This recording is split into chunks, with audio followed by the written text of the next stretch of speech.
Primeiramente, para quem não me conhece, meu nome é João Lourenço, eu sou médico veterinário formado pela Universidade do Estado de Santa Catarina, a UDESC, lá em Lages, e eu, no ano de 2019, tive a oportunidade de fazer o meu estágio final, meu estágio curricular, lá nos Estados Unidos, na cidade de Denver, especificamente com a cannabis.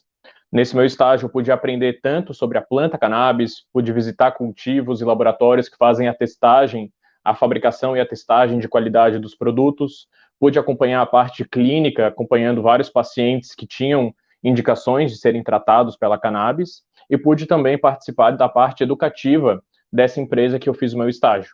Pude concluir também o curso que eles ministram, que seria o VCC, que é um curso para médicos veterinários prescritores de cannabis. Primeiramente, a cannabis na veterinária, assim como na medicina humana, um dos principais usos dela é como analgésico e como anti-inflamatório, ou seja, uma medicação para dor e uma medicação para inflamação, sintomas que cursam com uma boa parte das doenças que a gente tem na clínica. Além desse efeito analgésico e anti-inflamatório, a cannabis também possui efeitos anticonvulsivos, podendo tratar casos de epilepsia. A cannabis tem efeitos neuroprotetores, ou seja, ela pode ajudar casos de doenças degenerativas senis. Possui efeitos ansiolíticos, podendo tratar casos de ansiedade, por exemplo. E tem alguns outros efeitos que não são tão utilizados na clínica, como efeitos broncodilatadores. A cannabis tem efeitos antitumorais que já foram descritos, pode ser usada tanto isoladamente quanto associada à quimioterapia, e os usos principalmente são esses. Só um detalhe, Elaine, que tu comentou da maconha, né? As definições hoje da cannabis, elas ainda são bem debatidas, tá? Existe uma discussão muito grande acerca disso, os próprios botânicos, na hora de classificar a planta, eles estão discutindo em relação a ela. Esses conceitos, eles vão mudar muito de pessoa para pessoa, de país para país, mas só para a gente poder evidenciar um pouco, já que essa questão da cannabis e da maconha, a palavra maconha tem um estigma muito forte na sociedade, né? A maconha se trata de uma substância entorpecente, certo? Classificada como droga.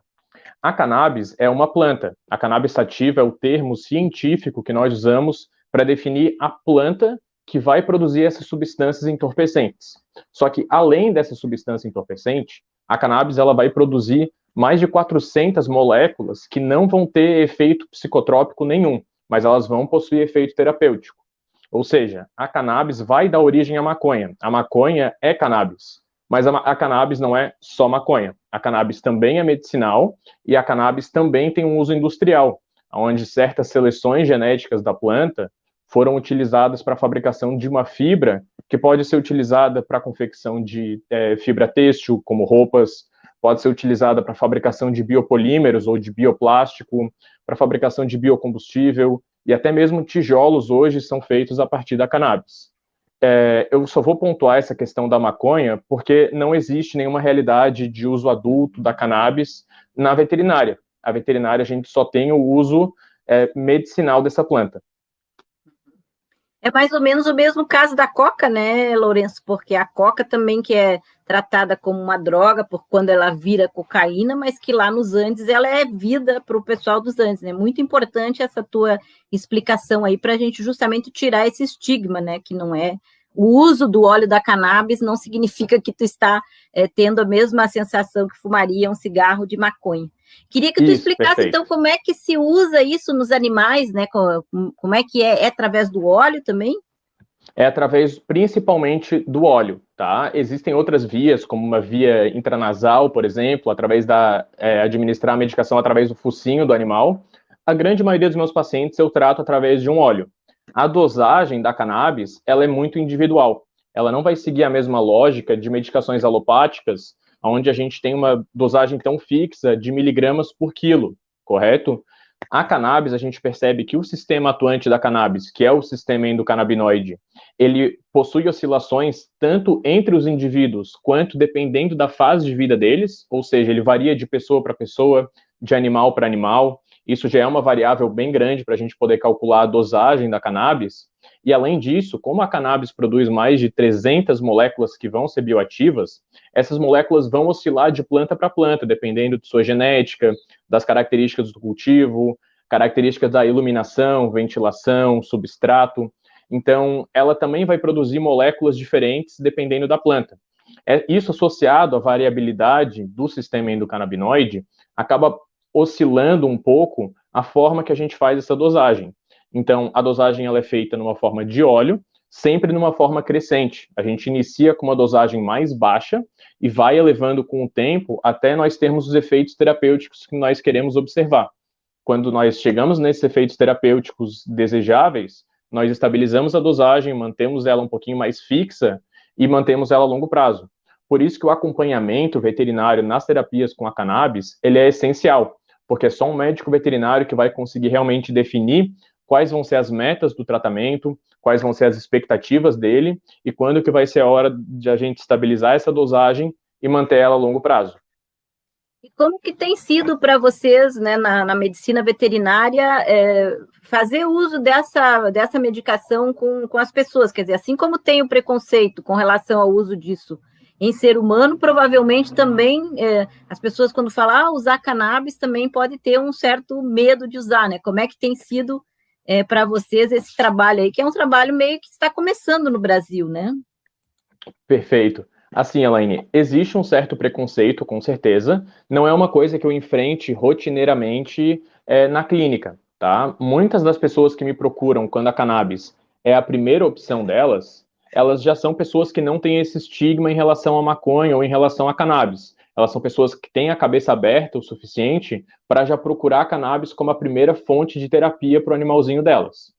As outras pessoas que têm um certo preconceito, que elas chegam na clínica para serem atendidas, muitas vezes esse preconceito é deixado de lado, pois eles já tentaram de tudo e eles não conseguiram resolver o problema do animal.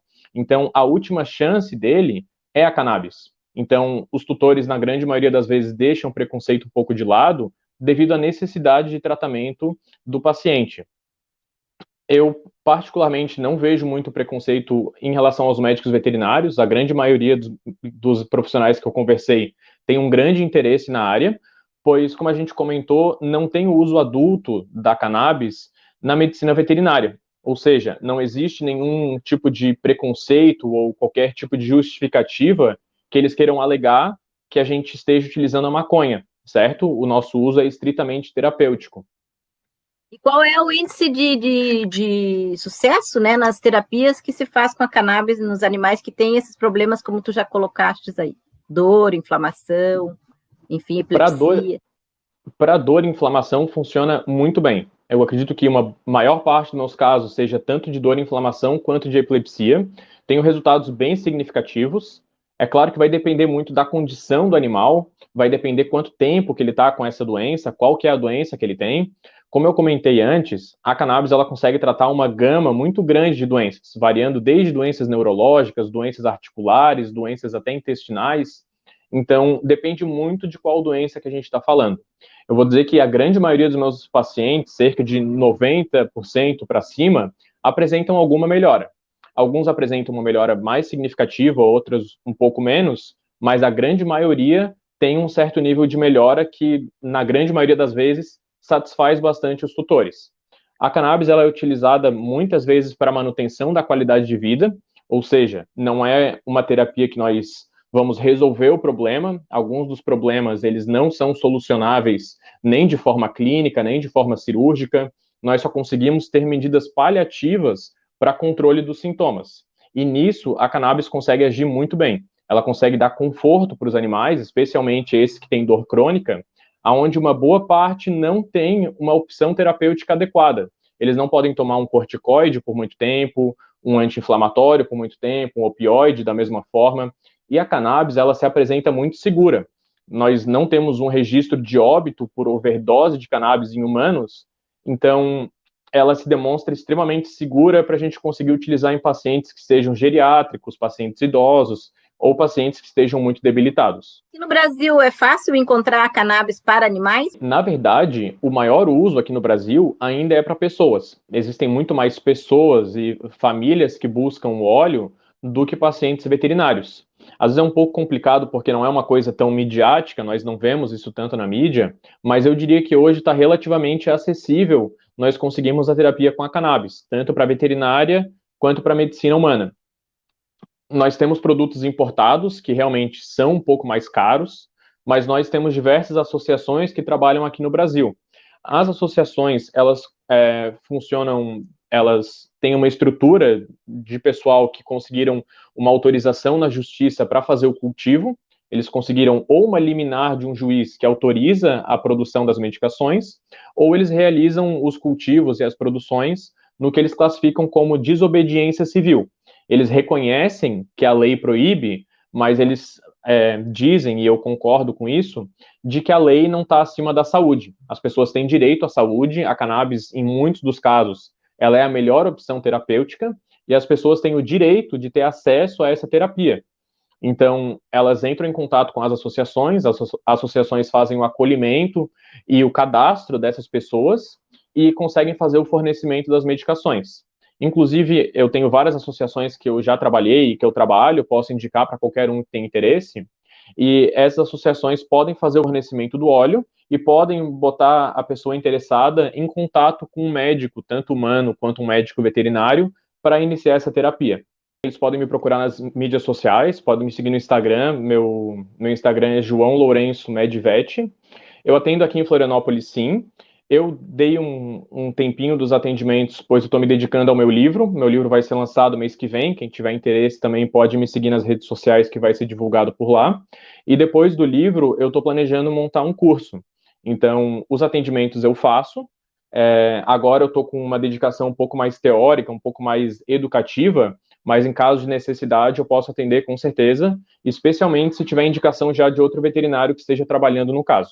O livro, ele é um pouco da minha experiência, mas eu comento mais de todos os aspectos da cannabis. Na verdade, esse livro, o intuito dele é ser um guia inicial para as pessoas e para os médicos veterinários conseguirem se atualizar acerca desses conhecimentos. Então, o livro ele aborda desde o sistema endocannabinoide, que é esse sistema atuante da cannabis. Esse sistema endocannabinoide ele vai estar presente desde a concepção até o fim da vida do animal, de todos os mamíferos de uma forma geral. E no livro eu abordo desde os seus conceitos, suas funções, quais são seus componentes. Eu falo um pouquinho da planta cannabis em si, o que é essa planta, qual é o grande estigma que tem em cima dela, por que nós temos esse preconceito todo. Falo um pouquinho da história dela e eu digo quais são as moléculas de interesse médico, quais são as principais moléculas que nós temos descritas pela literatura, quais são os efeitos dela, quais são as doenças que elas podem tratar. E numa parte final, eu abordo um pouco de como nós podemos escolher um produto de qualidade. Nós ainda não temos um mercado regulamentado no Brasil da mesma forma que acontece nos Estados Unidos, por exemplo, onde nós temos laboratórios especializados para testagem dos óleos, para poder quantificar a quantidade de moléculas que nós temos ali. Isso ainda está se iniciando no Brasil. E é bem importante que todo mundo que tem interesse nessa área, que queira trabalhar nessa área, saiba como dosar essas moléculas e como escolher um produto que seja adequado para cada paciente. Então, a última parte do livro é justamente como nós vamos ler um certificado de análise do produto, um laudo de qualidade, e como que nós podemos escolher um produto adequado para cada paciente.